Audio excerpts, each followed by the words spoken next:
Il est candidat à l'élection présidentielle et ceux qui fréquentent les réseaux le connaissent bien. C'est François Asselineau, présent, très présent sur les réseaux de communication modernes, président de l'Union populaire républicaine, qui est avec nous ce matin.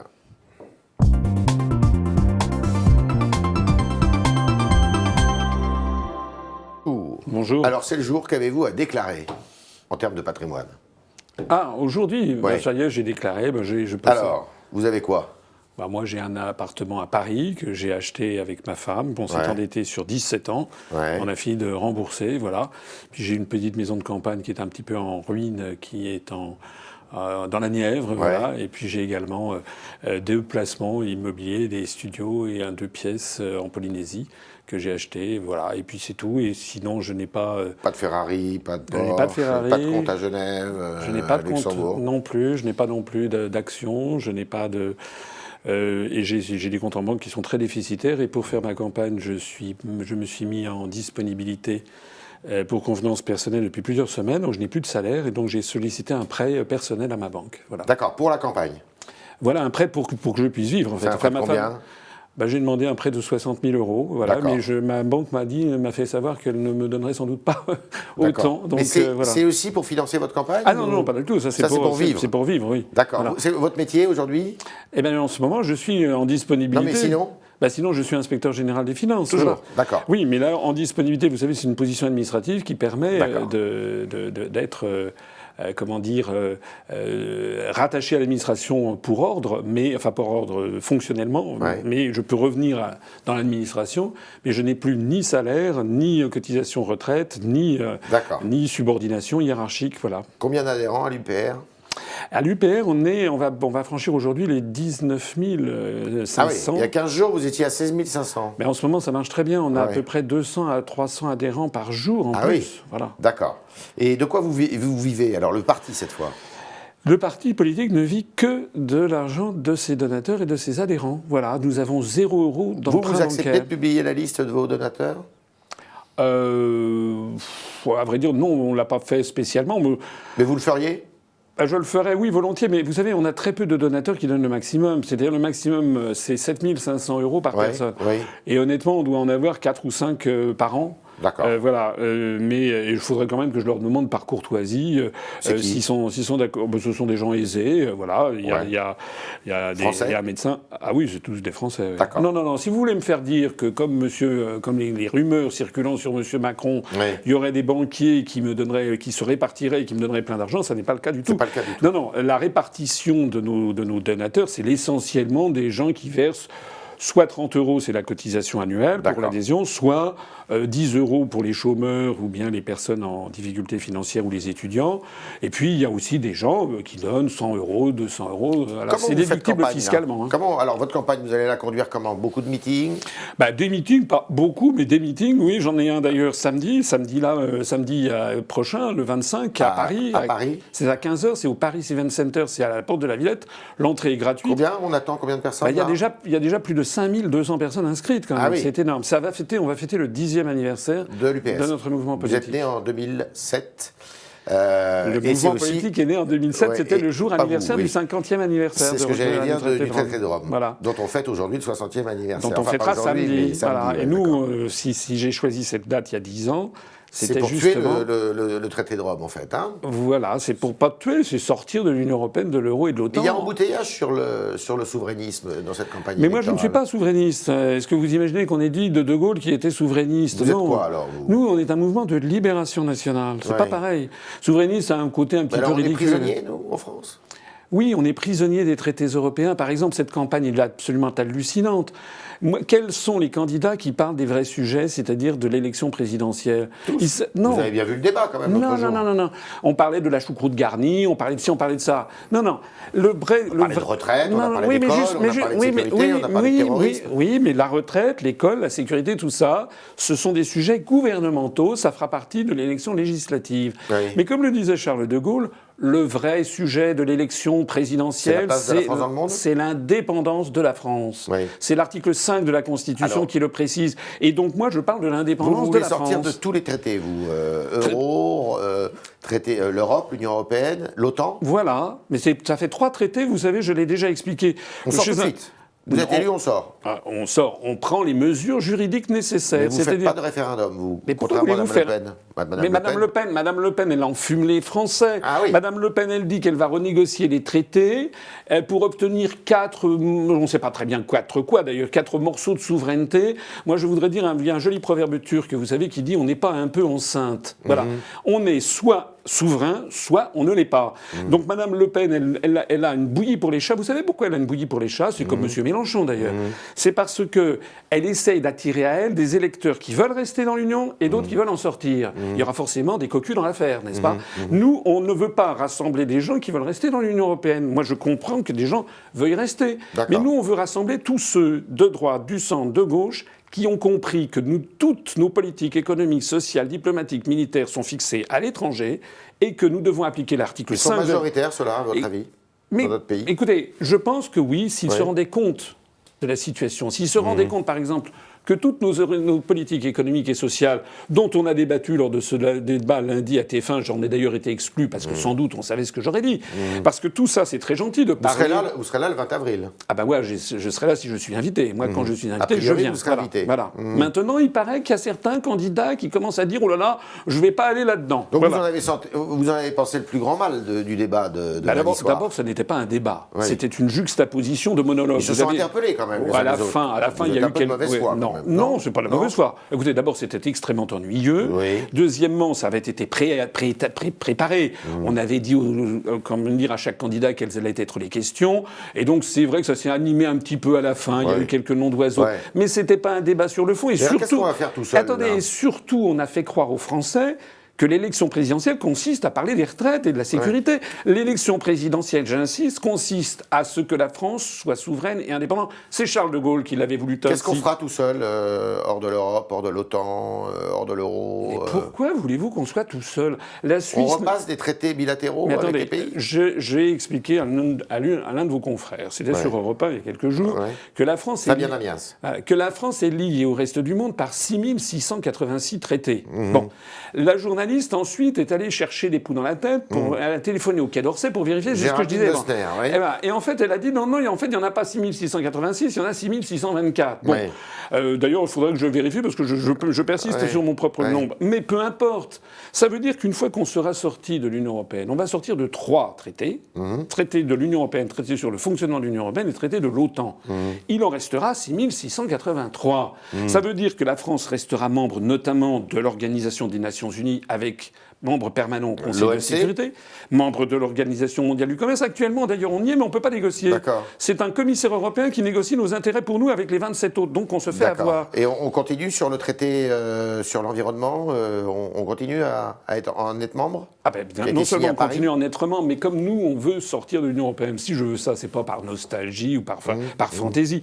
C'est notamment pour arrêter immédiatement les délocalisations en mettant un terme à la libre circulation des mouvements de capitaux. On revient au franc, alors, avec vous aussi. On recrée un nouveau franc, mais vous savez, c'est arrivé plusieurs fois dans notre histoire nationale. Je sais. En 1360, à la Révolution, avec le franc germinal, et à chaque fois, il s'agissait pour les Français de récupérer leur souveraineté. Alors, on noue des relations... se répète. On noue des relations particulières avec le Maghreb. Notamment avec le Maroc et la Tunisie. Avec l'ensemble des pays du monde. On renoue avec la grande politique gaulienne. Oui, mais vous êtes très pro-Maghreb. Oui, en faveur, effectivement. Nous avons d'ailleurs beaucoup de Français d'origine immigrée. On en a à peu près, je ne sais pas, moi, comme ça, à vue de nez, peut-être 10-14% parmi nos adhérents. Et pas seulement d'ailleurs d'originaires du Maghreb. On a beaucoup de Français originaires de l'immigration. On a beaucoup d'expatriés. On a près de, je ne sais plus, 1200 Français expatriés. J'ai même lu quelque part que vous étiez pour l'introduction de la Tunisie et du Maroc dans l'Europe. Ah non, jamais. Ça, ah bon? Non, d'accord. De toute façon, je veux sortir de l'Union européenne. Oui, alors c'est pour ça me paraissait contradictoire. Non, en revanche, ce qui est vrai, c'est que le Maroc avait demandé son intégration dans l'Union européenne il y a quelques années, ça lui avait été refusé. D'accord. En revanche, alors là, vous êtes foncièrement irrité par tous les débats sur le burkini, le voile. Pour vous, ce ne sont pas des sujets. Écoutez, le vrai sujet de l'élection présidentielle, c'est l'indépendance de la France. Nous avons des gens qui sont là en permanence. Vous le répétez, mais est-ce que vous êtes pour le voile, par exemple? Mais écoutez, non, je ne suis pas spécialement pour le voile. Notre mouvement est un mouvement laïque, est un mouvement anticommunautariste. Mais ce que je suis aussi, c'est que je pense qu'il faut distinguer les sujets importants et les sujets secondaires. Et il ne faut pas jeter de l'huile sur le feu. La meilleure façon de traiter ces problèmes ou ces questions, l'immigration, c'est de laisser ça à un mode mineur. On n'arrête pas l'immigration en France avec vous ? Mais de toute façon, actuellement, les questions d'immigration ne sont plus du domaine de la France. Depuis le traité d'Amsterdam, c'est les articles 67, 77. Avec vous, on reprend notre souveraineté de ce point de vue. Avec moi, qu'est-ce qu'on fait alors, Eh bien, il y a 3 grands débats. L'immigration, qui est un vrai sujet, qui concerne effectivement, qui perturbe un certain nombre de Français, à juste titre.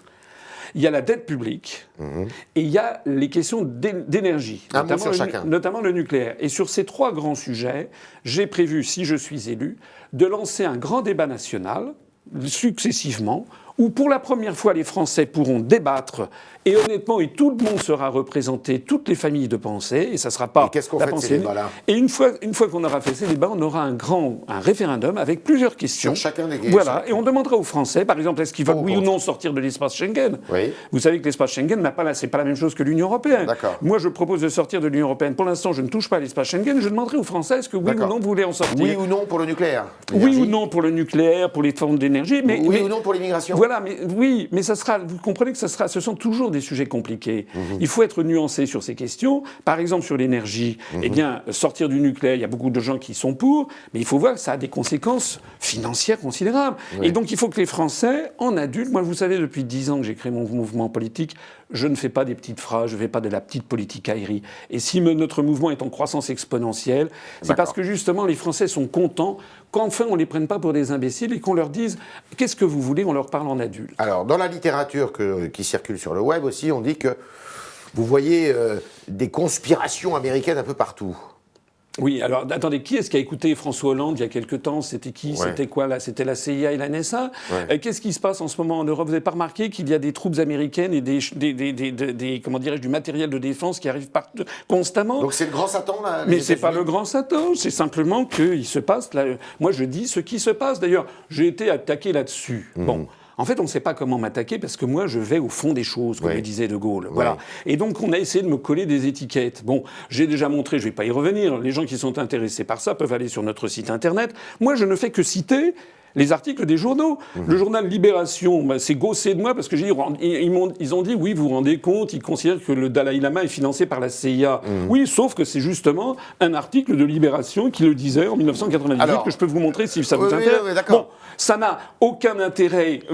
Si, ça a de l'intérêt. Donc il faut se protéger des États-Unis. Mais pas seulement des États-Unis. Il s'agit d'élire le chef de l'État. Le chef de l'État, ça ne doit pas être un bisounours. Il y a des services de renseignement et d'influence américains, la CIA, la NSA, mais aussi britannique, le MI6, mais aussi le FSB russe, j'en passe et des meilleurs. Donc, un chef d'État, c'est quand même quelqu'un qui doit être là pour défendre les intérêts de la France, qui doit avoir la carrure, qui doit avoir la capacité de dire et de taper du poing sur la table si nécessaire face aux grandes semences. Vous savez, moi j'ai été 4 ans en cabinet ministériel. De tous les candidats qui sont présents à cette élection, je suis l'un de ceux qui a la plus grande expérience en matière de diplomatie et de géopolitique. Qu'est-ce que vous en avez tiré de cette expérience ministérielle ? Eh bien que la France allait dans le mur, c'est la raison pour laquelle d'ailleurs j'ai créé mon propre parti, parce que nous avons des gens, vous savez, j'étais dans des cabinets... Personnel politique Moi je ne jette pas la pierre, ce sont des gens de qualité souvent. Moi, les ministres que j'ai servis étaient des gens de qualité. Sauf que ils sont tous dans un engrenage, que ce soit de droite ou de gauche, ils ont mentalement fait une croix sur l'idée que la France puisse être souveraine et indépendante, et en fait ils appliquent les directives venues de Bruxelles. 1% dans les sondages pour le moment ? Oui, alors ça, le coup des sondages, vous savez, moi, je vais sur Internet, et quand je vois sur Internet, par exemple, que la présentation de mon programme, il y a eu 125 000 vues pour l'instant, 88 000 seulement pour le programme de Macron, que pour Macron, il a 3 000 je n'aime pas, moi j'en ai 463 je n'aime pas, et M. Macron, il a quelque chose comme, je ne sais plus combien, 900 j'aime, et moi j'ai 5 000 j'aime. Donc, et ça, c'est sur un sondage avec 120 000 personnes. Moi, je crois davantage. Votre rêve, c'est de faire combien, votre rêve ? Mais, je sais pas, un rêve. C'est d'être élu. Vous allez voir ce qui va se passer. Je vais faire une surprise que vous n'imaginez pas. D'accord. Alors, on attend avec impatience la surprise. Sur YouTube, combien tous les jours ? Notre chaîne YouTube va dépasser les 10 millions de vues. Celle de M. Macron en est à 700 000. D'accord. Donc, François Asselineau, candidat à la présidentielle, qui a beaucoup plus de suiveurs que Emmanuel Macron, c'est ce qu'il vient de nous dire ce matin. Et je crois que c'est vrai. J'en suis.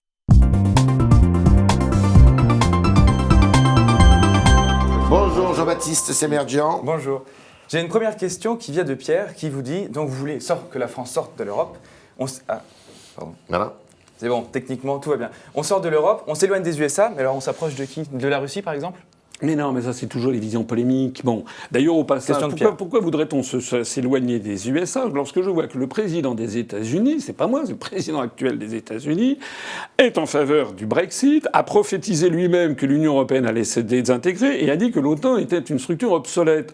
Moi, vous savez, nous avons à l'UPR plus de 50, je crois qu'on a 55 ou 56 adhérents qui vivent aux États-Unis, qui ont fait leur vie. Bon, je crois même qu'on doit avoir dépassé les 60. C'est-à-dire que ce sont des gens qui vivent aux États-Unis et qui considèrent que ce que je dis est vrai. Moi, je veux renouer avec la diplomatie gaullienne, c'est-à-dire que je veux que la France ait des liens avec le monde entier, avec la Russie, avec la Chine, avec l'Inde, l'Afrique du Sud, le Brésil. C'est la vocation de la France d'être universelle et de défendre nos intérêts. Et moi, j'ai des amis aux États-Unis. Je ne suis pas anti-américain. D'ailleurs, je vois que, vous savez, il y a beaucoup d'intellectuels aux États-Unis qui disent des choses beaucoup plus dures que moi contre leurs propres dirigeants. Trump mieux que Obama? Bon, écoutez, Trump, je ne suis pas le défenseur de Trump. Bon, je vois qu'il est un peu fantasque, si je peux comprendre. Bon, il utilise un peu trop Twitter. Il a dit, paraît-il, des propos misogynes, racistes. Ça, c'est pas du tout mon genre. Mais ce que je vois avec Trump, c'est qu'il dit des choses, je viens de le rappeler, que je ne vais pas être contre. Quand il dit qu'il trouve que l'OTAN est une structure obsolète, ça tombe bien, je suis contre. Quand il dit qu'il est contre le TAFTA, le traité transatlantique, ça tombe bien, je suis contre aussi. J'ai une question de Saïd, qui vous dit quelle est votre position sur la laïcité et la loi de 2004 ? Eh ben moi, notre mouvement 2004, il faut rappeler quand même à nos internautes que c'est le voile, le port des signes ostensibles religieux à l'école. Alors moi, je ferai respecter les lois. Je suis en faveur, c'est un mouvement laïque, anticommunautariste. Voilà. Donc, il n'est pas question pour moi de transiger, si peu que ce soit. Mais je ne veux pas non plus que l'on stigmatise une religion par rapport à d'autres. Voilà. C'est-à-dire que j'estime que... Alors, vous savez, le génie français, c'est que chacun conserve ses opinions politiques, ses convictions religieuses, son orientation sexuelle aussi, normalement tout ça dans la sphère privée. C'est sous l'influence anglo-saxonne, je suis désolé de le dire, qu'on a cette espèce de système de communautarisme qui est le contraire même de ce qu'est la République française. Le mariage pour tous ? Non. Non. J'ai une question d'Adil. Adil, il célèbre l'Europe, il dit vive l'Europe, mais je n'ai pas envie de à chaque fois changer ma monnaie en passant les frontières. Ça, c'est une petite question, mais qui est sur du réel, sur du quotidien. Vous voyez, comment est-ce que Adil, qui est étudiant, il a expliqué aussi qu'il avait fait pas mal de voyages en Europe avec le programme Erasmus, quelles vont être ces nouvelles interactions avec les autres Européens? Et ce petit problème de monnaie est important sur le réel. Non, comment vous allez franchement, c'est franchement prendre les choses par le petit bout de la lorgnette. C'est pas vrai. Attendez. Si Adil est allé aux États-Unis, s'il est allé au Maroc, s'il est allé... C'est plus éloigné, moi je vous parle de l'Europe. Mais s'il est allé au Royaume-Uni, s'il est allé en Suisse, il fait comment? Eh ben, il prend sa carte bancaire, il la met dans un distributeur et il retire de l'argent. Mais c'est un taux de change donc qui, forcément, c'est à lui de payer. Non, mais et alors, c'est pas grave. Enfin, je veux dire, c'est un détail. C'est absolument un détail. D'ailleurs, moi, je préfère, honnêtement, je trouve plus amusant quand on va dans un pays étranger avoir une monnaie étrangère. Mais le problème, il n'est pas là, le problème de l'euro. Je ne dis pas que l'euro n'a que des inconvénients, mais de toute façon, l'euro va exploser. Mais là, il faudrait 2 heures de débat pour expliquer ce qui va se passer. Regardez ce qui se passe sur l'évolution de Target 2, c'est-à-dire l'évolution du solde de la balance des paiements des paiements courants intra-zone zone euro. Allez voir Target 2, allez vous renseigner sur notre site upr.fr. Ouais, vous expliquez déjà mais tout ça est très bien expliqué. Simplement, il faut 2 heures de temps pour l'expliquer. Je ne peux pas répondre en quelques instants. Alors bien sûr, oui, c'est amusant, on a la même... C'est d'ailleurs pas vrai, on n'a pas les mêmes monnaies, vous le savez. En fait, chaque pays en Union européenne, dans la zone euro, a gardé sa monnaie nationale, c'est-à-dire une créance sur les banques centrales nationales respectives. Tout le problème, il est là. C'est visuellement qu'on a la même monnaie, elle s'appelle euro, les mêmes billets, mais en fait, juridiquement, ça n'est pas la même chose. Et c'est là la question qui va se poser de l'éclatement de l'euro. François Asselineau, président, il réforme les institutions? Oui. Alors, qu'est-ce que vous faites? Alors, premièrement, je les démocratise en créant un référendum d'initiative populaire. Enfin, 500 000 Français devront aller déposer leur signature avec une pièce d'identité en mairie et sur une question qui aura été agréée par le Conseil constitutionnel qui aura validé la constitutionnalité de la question, à ce moment-là, on fera comme les Suisses avec les votations ou en Californie.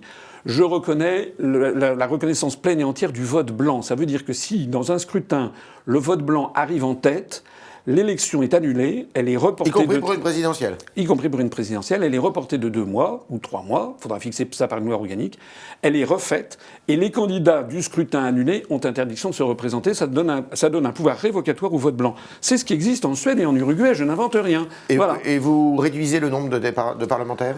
Oui, je réduis le nombre de parlementaires de façon drastique, tout ça est expliqué dans mon programme, et également le nombre des régions, le nombre également de conseillers départementaux. Au total, je propose la suppression de 4209 postes d'élus.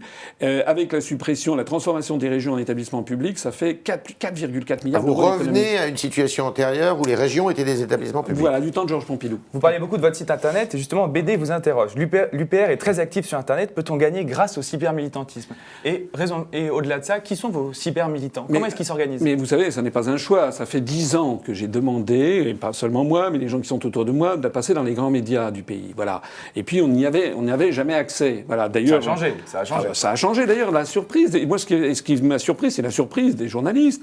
Je rappelle quand même qu'aux élections régionales de 2015, on avait rassemblé 190 000 électeurs, près de 1% des suffrages. C'est pas tout à fait rien. Sur le cybermilitantisme. Oui, attendez. En faire 0,9% des suffrages en 2015, c'est pas énorme. Si 100% des Français.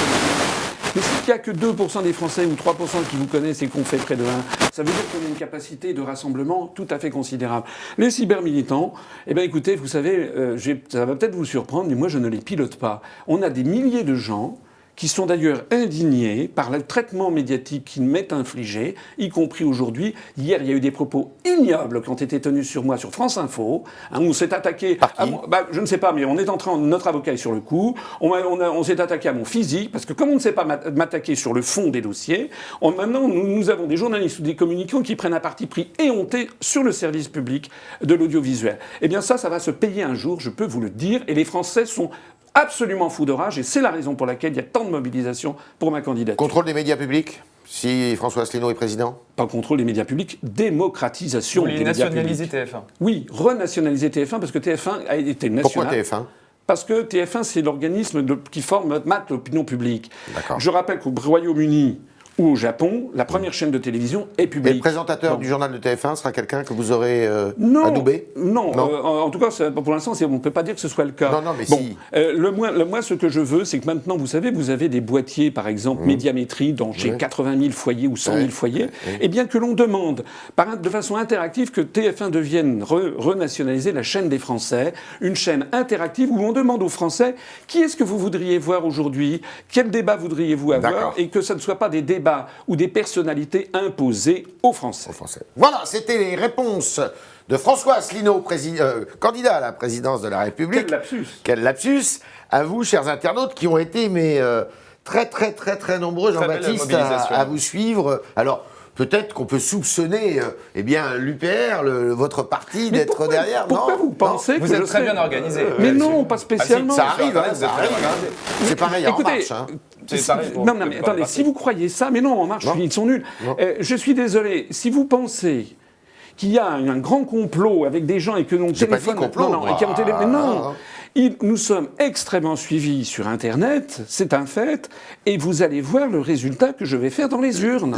Votre présence sur Internet, qui est déjà ancienne maintenant, c'est pas récent, c'est vous qui avez décidé ça ou... Non. Vous êtes, honnêtement, moi j'étais... C'est votre entourage qui est très branché Non, honnêtement, j'ai commencé, vous savez, c'était comme M. Jourdain qui faisait de la prose. Moi, j'ai commencé il y a 10 ans, j'ai commencé à faire des conférences en province. Une fois, j'ai fait une conférence à Menton de 4 heures devant 2 personnes. Une fois à Clermont-Ferrand devant 6 personnes. Et puis, petit à petit, il y a des gens qui sont venus, qui se sont dit, tiens, ce que dit ce monsieur est intéressant. Ils ont commencé à filmer. Au début, c'était mal filmé. C'était un petit peu du bricolage. Et puis, on a créé un blog. Et puis, petit à petit, on s'est développé comme ça. Et comme on est sur Internet, on a beaucoup de jeunes. C'est un mouvement extrêmement jeune. Merci François Asselineau, merci chers internautes de nous avoir suivis et bonne campagne et bonne campagne. À bientôt.